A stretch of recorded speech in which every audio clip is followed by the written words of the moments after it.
मुख्यमंत्री एकनाथ शिंदे यांचा सोमवारी पुणे दौरा आहे। पुण्यामधील पूरस्थितीची ते पाहणी करणार आहेत। मुख्यमंत्री एकनाथ शिंदे हे आता पुण्यामध्ये जाणार आहेत, तिथल्या पूरस्थितीची पाहणी करणार आहेत। खडकवासला धरणामधून जो पाण्याचा विसर्ग सोडण्यात आला होता, जवळपास काल 45,000 क्युसेकने पाण्याचा विसर्ग होत होता आणि त्यामुळे पुन्हा एकदा एकतानगर परिसरामध्ये पूरस्थिती ओढवली होती। नागरिकांना स्थलांतरित करण्यात येत होतं। काल रात्रीपर्यंत उशिरापर्यंत बचाव कार्य सुरू होतं। त्यामुळे आज मुख्यमंत्री एकनाथ शिंदे यांचा खरं तर दिल्ली दौरा होता, मात्र हा दौरा रद्द करून मुख्यमंत्री एकनाथ शिंदे हे आता पुण्यामध्ये जात आहेत। पूरस्थितीची तिथल्या ते पाहणी करणार आहेत।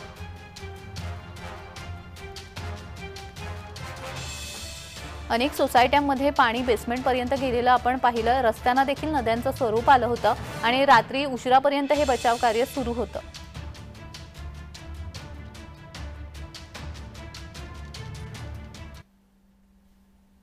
तर या संदर्भात अधिक माहिती देण्यासाठी आमचे प्रतिनिधी रोहन कदम आपल्याशी जोडले गेलेले आहेत। रोहन, मुख्यमंत्री एकनाथ शिंदे हे पुण्यामध्ये येत आहेत तिथला पाहणी दौरा करण्यासाठी। किती वाजेपर्यंत साधारण ते तिथे पोहोचतील आणि कसा असेल हा पाहणी दौरा? साधारणतः 11:30च्या सुमारास मुख्यमंत्री एकनाथ शिंदे जे आहेत ते मुंबई विमानतळावरून निघतील।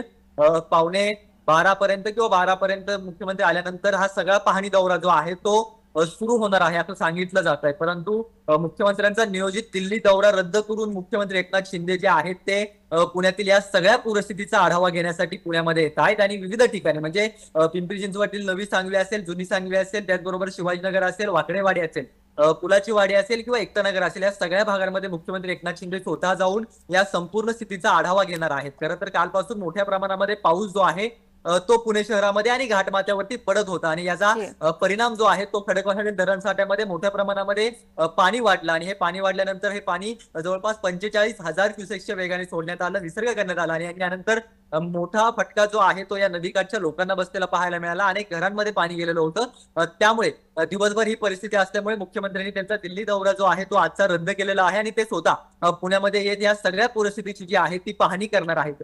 सध्याच्या घडीला पुण्यामधला पूर जो आहे तो काहीसा ओसरलेला आहे। नदीपात्रातून नदीच्या मध्ये जे पाणी सोडलं जात आहे ते जवळपास 45,000 आहे, परंतु सध्या जे आहे ते इतकं पाणी जे आहे ते या सोसायटीमध्ये नाहीये। थोडासा पाऊस देखील थांबलेला आहे, थोडीशी ऊन पडलेली स्थिती सध्या पुण्यामध्ये पाहायला मिळते। त्यामुळे पाऊस थांबल्यामुळे थोडासा पिदासा जो आहे तो या सगळ्या नदीकाठच्या लोकांना पाहायला मिळतोय, परंतु मोठ्या प्रमाणामध्ये पाणी जे आहे ते अजून देखील या संपूर्ण परिसरामध्ये आहे। खडकवासला धरणातून अजून जर विसर्ग केला गेला तर मात्र आणखीन बिकट परिस्थिती होऊ शकते। त्यामुळे जर का आज पाऊस असाच थांबला तर मात्र ही परिस्थिती पूर्णपणे थांबू शकते। जी जी, अगदीच अगदीच। मुख्यमंत्री एकनाथ शिंदे आल्यानंतर या संदर्भातली आपण माहिती घेतच राहू। तुर्तास धन्यवाद।